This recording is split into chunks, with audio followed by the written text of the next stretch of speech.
শুভ সন্ধ্যা প্রিয় দর্শক, সবাইকে শুভেচ্ছা এবং আমন্ত্রণ জানিয়ে শুরু করছি এসএটিভি প্রতিদিনের সান্ধ্যকালীন আয়োজন বেলা শেষে। আপনাদের সাথে বরাবরের মতোই আছি আমি অর্চি রহমান এবং থাকবো পুরোটা সময় জুড়ে। আর প্রতিদিনের মতো আজকেও আমাদের সাথে স্টুডিওতে উপস্থিত আছেন নতুন একজন অতিথি।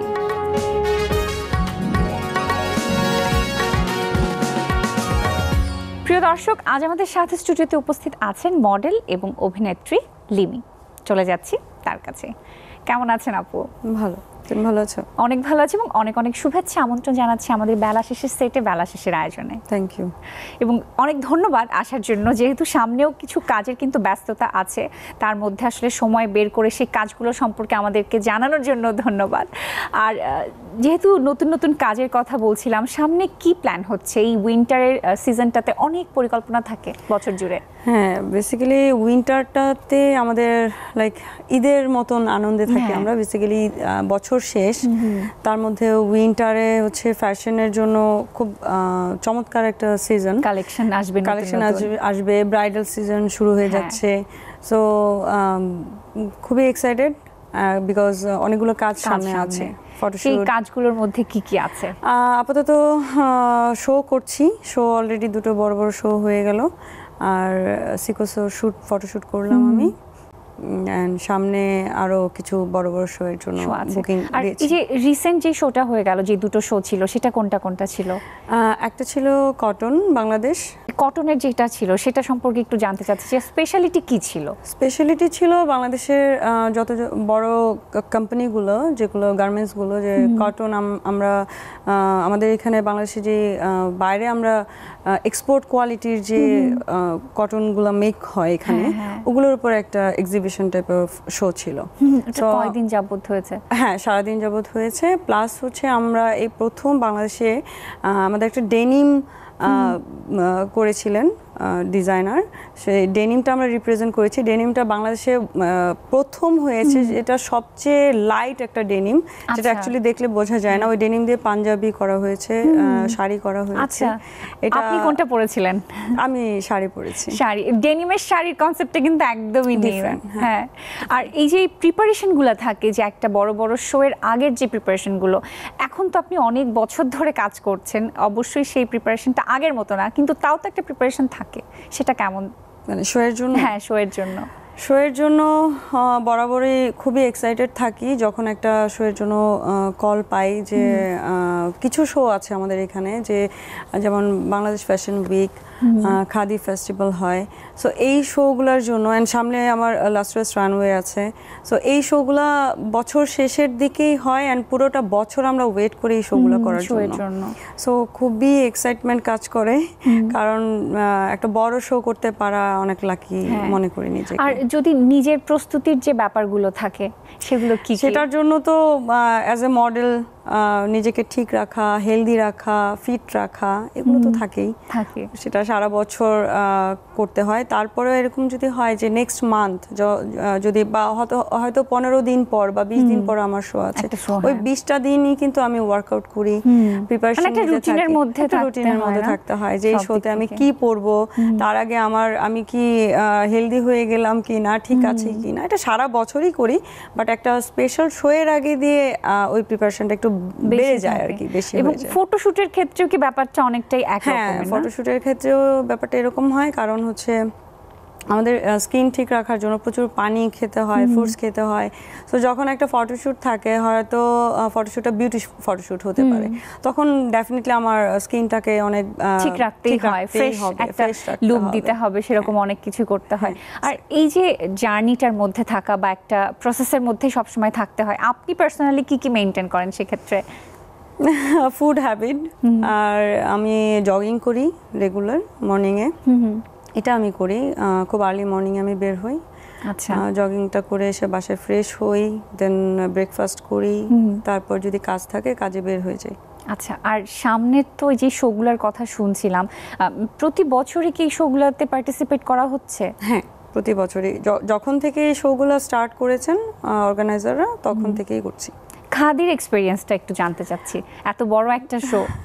খাদির এক্সপিরিয়েন্স বলতে হচ্ছে খাদিতে আমাদের একদমই খাদি কাপড় যেগুলো মানে এই কাপড়গুলোর উপরে ডিজাইনাররা বিভিন্ন ধরনের ডিজাইন করে কাপড় মেক করে, যেগুলো ইউজুয়ালি দেখা যায় না। সাপোজ অনেক কাপড় থাকে যে আমরা খুবই মানে আশ্চর্য হয়ে যাই যে এই কাপড় দিয়ে ওটা মেক করা যায়। হ্যাঁ, তখন এরকম হয় যে এই কাপড়টা যদি আমি আমার মানে আমার ভাগ্যে পড়তো যে এই কাপড়টা আমি পরতে চাচ্ছি। হ্যাঁ, যেমন ডেনিমের ক্ষেত্রে আমি বলবো, ডেনিম তো সবারই পছন্দ, বাট ডেনিম দিয়ে কিন্তু আগে জাস্ট ডেনিমের আমরা জিন্স বা শার্ট পরতাম, বাট ডেনিম দিয়ে এখন অনেক কিছু হচ্ছে, ড্রেস হচ্ছে, শাড়ি হচ্ছে, পাঞ্জাবি হচ্ছে, একটু আগে বললাম, সো ইভেন ব্যাগ আর জুতা চলে এসেছে। হ্যাঁ, সো এই জিনিসগুলো না মানে খুব মানে অবাক করার মতন, যে যখন এটা আমরা কিন্তু যখন ফেস্টিভ্যাল হয় বা এক্সিবিশন হয় তখনই দেখতে পাই।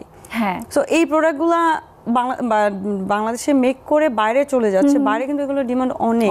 বাট আমার মনে হয় যদি এইগুলোর প্রচার মানে শো এর মাধ্যমে হোক, ফটোশুটের মাধ্যমে হোক, যদি এই প্রচারগুলো আরো বাড়ানো যায় এন্ড বাংলাদেশের সবাইকে ওগুলা ইউজ করার জন্য এনকারেজ করা যায়, আমার মনে হয় তাহলে বাইরের দিকে কিন্তু আসলে অতটা ঝুঁকবে না, তখন অটোমেটিক্যালি জিনিসটা চলে আসবে। ইভেন তো আমরাই মেক করছি বাট আমরা ইউজ করছি না, এগুলো বাইরে বেশি চলে যাচ্ছে, আমরা ওই জিনিসগুলাই কিনছি বাইরে গিয়ে। সেটা না হয়ে যদি এটার প্রচারটা আরো বাড়ানো যেত, এটাই আমরা আসলে বেসিক্যালি করে থাকি অ্যাজ এ মডেল, যে যে কোনো প্রোডাক্ট, সেটা যে কোনো ধরনের প্রোডাক্ট যেটাকে আমরা কিভাবে ক্যারি করা যায়, প্রেজেন্ট করা যায়, কিভাবে ওই জিনিসগুলো আসলে দেখানোর, এবং আরো ডিটেইলসে শুনবো কিভাবে সেগুলো প্রেজেন্ট করা হয়, কিভাবে কাজ হয়। তবে ছোট্ট একটা বিরতির সময় হয়ে গেছে। প্রিয় দর্শক, নিয়ে নিচ্ছি ছোট্ট একটা বিরতি, ফিরে আসছি এক্ষুনি আবার আমাদের আজকের অতিথির কাছে। কোথাও যাবেন না, আমাদের সাথেই থাকবেন।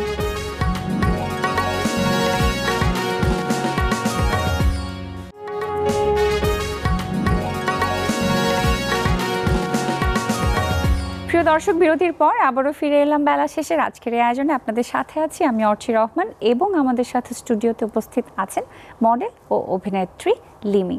চলে যাচ্ছি আবারও তার কাছে। যেটা বলছিলাম যে এই যে নিজে একটা ক্যারি করার ব্যাপার, একটা ড্রেস আমি কিভাবে ক্যারি করব, নিজের কিন্তু একটা ভিশন থাকে বা নিজের কিন্তু একটা পছন্দ অপছন্দ থাকে। অ্যাজ এ মডেল ওইটা কি স্কোপ থাকে ওই ওপিনিয়নটা জানানোর বা একজন ফ্যাশন ডিজাইনারকে বলার যে আমাকে এটা স্যুট করছে কিনা বা আমি এটা ক্যারি করতে পারবো কিনা? ডেফিনেটলি থাকে।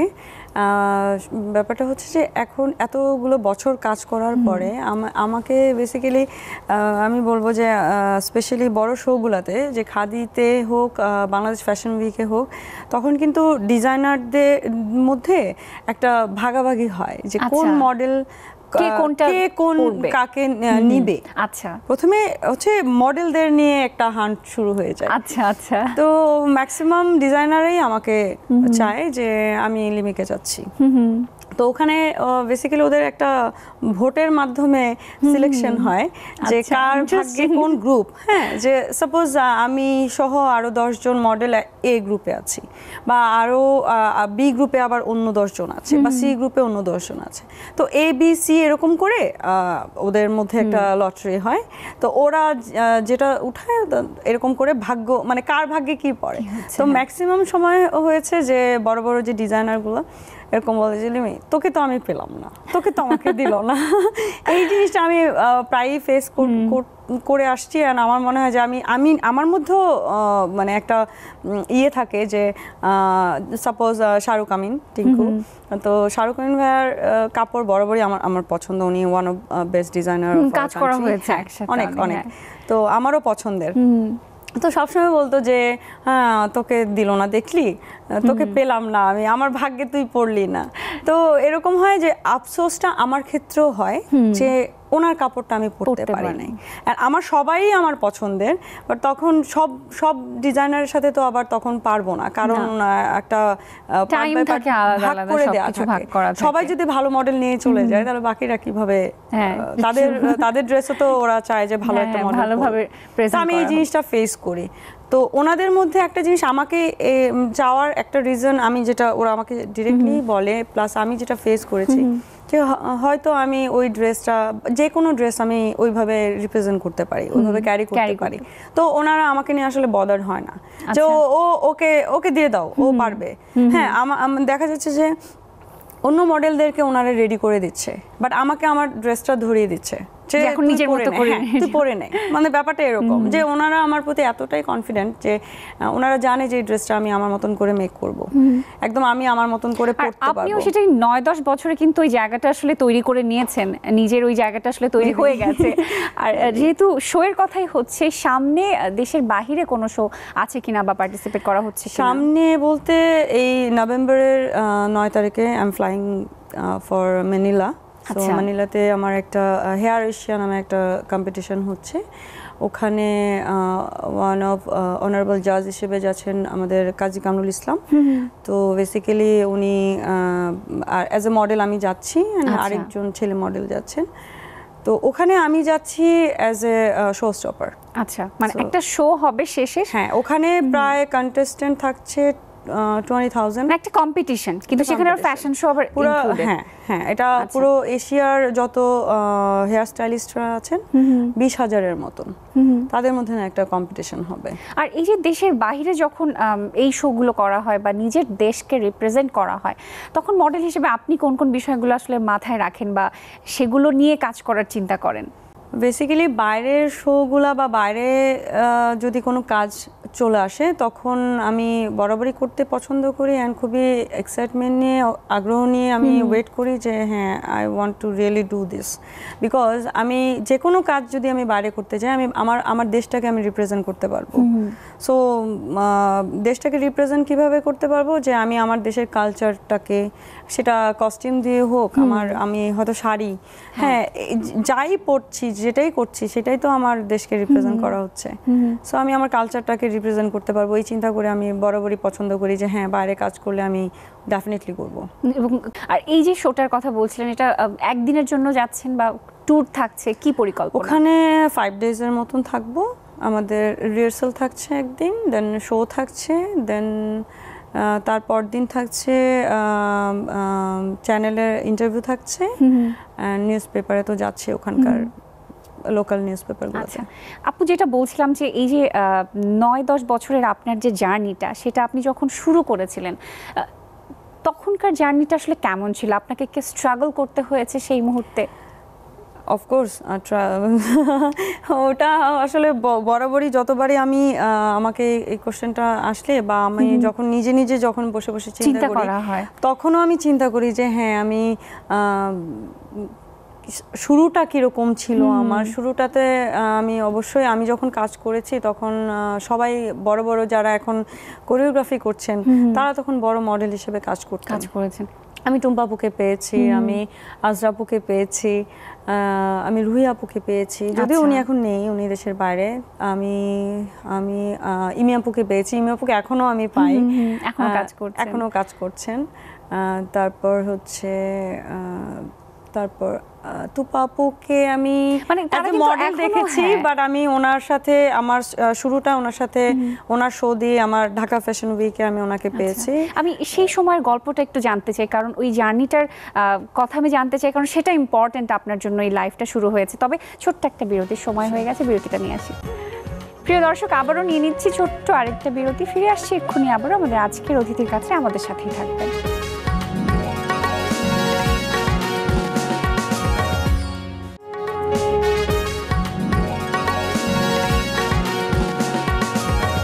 প্রিয় দর্শক, বিরতির পর আবারও ফিরে এলাম বেলা শেষে আজকের আয়োজনে। আপনাদের সাথে আছি বরাবরের মতো আমি অর্চি রহমান, এবং আমাদের সাথে স্টুডিওতে উপস্থিত আছে মডেল ও অভিনেত্রী লিমি। কথা বলছিলাম তার সাথে, চলে যাচ্ছি আবারও তার কাছে। যে স্ট্রাগলিংয়ের কথাটা আমি কেন জিজ্ঞেস করছিলাম, কারণ এখন যারা আপু কাজ শুরু করছে, তারা কিন্তু অনেক ইজিলি কাজের সুযোগটা পাচ্ছে, আমার কাছে এটা মনে হয়। বা সমসাময়িক যে সময়টা আমরা দেখি, এতটা স্ট্রাগল কিন্তু এখন তাদের করতে হয় না, খুব রাতারাতি ফেমাস হয়ে যাচ্ছে, সেটা ফেসবুকের কারণে হোক বা ইনস্টাগ্রামের কারণে হোক, সবাই এখন মডেল, এরকমটা আমরা বলি। আপনার এই মতামতটা আমি এই জন্য জানতে চাচ্ছি যে আপনি কি ভাবছেন? বেসিক্যালি আমি মনে করি না যে সবাই মডেল। রাস্তা দিয়ে হেঁটে যাচ্ছে, একটু টিপটপ ফিটফাট হয়ে চলছে দেখে, মানে জিজ্ঞেস করলেও সে হয়তো বলছে যে হ্যাঁ, আমি মডেল, অথচ জীবনেও তাকে কোথাও কোনো কাজ করতে দেখি নেই। তো এই জিনিসটার জন্য আমি মনে করি না যে আমি সবাইকে মডেল হিসেবে কাউন্ট করছি না। হ্যাঁ, স্ট্রাগলিংটার কথা বলছি। স্ট্রাগল করেছি, ওই যে বললাম আমি যখন শুরুর দিকে আমি যখন স্টার্ট করি 2010-এ, তখন আমি দেখতাম যে অনেক বড় বড় মানে মডেল, ওদের সাথে আমাকে কাজ করার সুযোগ হয়েছে, রানওয়েতে হ্যাঁ হাঁটা, এটা আমি অনেক লাকি যে আমি ওনাদেরকে পেয়েছি। বাট অনেক দ্যাট টাইমে কিন্তু কাজের পরিধিটা কম ছিল, হ্যাঁ ছোট ছিল, ছোট পরিসরে হতো, এবং সেই পরিচিত মুখগুলোই কিন্তু আমরা দেখতাম। হ্যাঁ, অ্যান্ড এমনও হয়েছে যে মাসে হয়তো একটা কি দুটা শো হতো। হ্যাঁ, আর আমি যখন এসছি বিফোর 10 তখন কিন্তু এরকম আমি শুনেছি যে টুম্পাপুরা নাকি 3 মাস ধরে 3 মাস পর একটা শো, আচ্ছা 3 মাস ধরে ওরা প্র্যাকটিস করেছে, আচ্ছা এরকম গিয়েছে। বাট আমি অনেক লাকি বলবো যে যেই মোমেন্টে আমি এসেছি আমি বড় বড় মডেলদেরকে পেয়েছি, ওনাদের সাথে আমি একই সাথে রানওয়েতে হাঁটতে পেরেছি। প্লাস হচ্ছে তখন কাজের পরিধিটা কিছু করে বাড়ার পথে ছিল। অ্যান্ড আফটার দ্যাট আমাদের এখনকার ইন্ডাস্ট্রিতে আমি যদি বলি, আমার শুরুর 8 থেকে 9 বছর পরে যদি আমি বলি দেখি, তাহলে বলবো যে হ্যাঁ, আপনি যেটা বললেন যে অনেক মডেল হয়েছে, অনেকে রাতারাতি সেলিব্রিটি হয়ে যাচ্ছে। আই ডোন্ট থিংক সো যে এটা খুব বেশি আসলে, হ্যাঁ খুব বেশি না, কেউ পজিটিভ কাজ করে সেলিব্রিটি হচ্ছে, ম্যাক্সিমামই নেগেটিভ কাজের জন্য সেলিব্রিটি হচ্ছে। So they are not model. আর রানওয়েতে যারা হাঁটে না বা যারা একটা ভালো শো করেনি, একটা ভালো ফটোশ্যুট করেনি, একটা দুটা কাজ করে সে মডেল খেতাবটা নিয়ে ঘুরে বেড়াচ্ছে, এদেরকে আমি মডেল বলি না। I am so sorry about that. না, এটা ট্রু, কারণ আপনি যেটা বলছিলেন যে আমরা এতগুলো বছর ধরে কাজ করে কষ্ট করে এই জায়গাটা পেয়েছি, এটা অর্জন করেছি, এটা ক্রিয়েট করতে টাইম লেগেছে। কাজ করতে করতে নিজেকে ঝালাই করতে করতে এই জায়গাটাতে এসে পৌঁছেছি। সো দুদিনে একজন মেয়ে এসে বা একটা ছেলে এসে গ্রাম থেকে আসলো বা শহরের থেকে কোথাও না কোথাও থেকে আসলো, যার মডেল হওয়ার যোগ্যতাও নাই, সে একটা শো করে, একটা চান্স পেয়ে একটা শো করে সে মডেল হয়ে গেল, এটা আসলে এটা খুবই দুঃখজনক। আমার শুনতে এটা খারাপ লাগে যে একদিন একটা শো বা একটা ফটোশুট করে সে মডেল খেতাবটা অর্জন করে ফেলো। তাহলে এতগুলো বছর ধরে আমরা কাজ করছি। সো আমাদের বেসিক্যালি আরেকটা ইস্যু হচ্ছে যে এই জিনিসটা হওয়ার রিজনটা হচ্ছে যে আমাদের কোনো ওরকম অ্যাসোসিয়েশন নাই। হ্যাঁ, মডেলদের কোনো অ্যাসোসিয়েশন নাই, আমাদের কোনো মডেলদের কোনো আইডি কার্ড বা আইডেন্টিফিকেশনের কোনো কিছু নাই। সো দ্যাটস ওয়াই কিন্তু আমরা ওই মডেল মানে যে পরিচিতিটা বা কাজের পরিচিতিটা পাওয়া যে আর্টিস্ট হিসেবে বা মডেল হিসেবে আমাদের একটা কার্ড থাকবে, সে হ্যাঁ এর বাইরে অন্য কেউ বলতে পারবে না যে আমি মডেল। সো যদি তুমি মডেল হও, তোমার আইডি কার্ড দেখাও। সো আমরা এটা গভর্নমেন্ট থেকে আমরা সাপোর্টটা পাচ্ছি না, বা আমরা আমাদের মধ্যে হয়তো ওই বন্ডিংটাও নাই যে আমরা একটা অ্যাসোসিয়েশন ক্রিয়েট করে ওখান থেকে আমরা টিম ওয়ার্ক করা, হ্যাঁ এটা খুবই জরুরি, এটা খুবই জরুরি। আদারওয়াইজ অনেক অকারেন্স হয় বাইরে, দোষটা আমাদের হয়। ট্রু, একদমই সত্যি। এতক্ষণ তো এই সমসাময়িক যে কথাগুলো বা এই রানওয়ে র্যাম্পের গল্প শুনছিলাম, অভিনয়ের যে একটা দিক আছে আপনার, সেটা একটু জানতে চাই। খুব বেশি কাজ করা হয়নি কেন?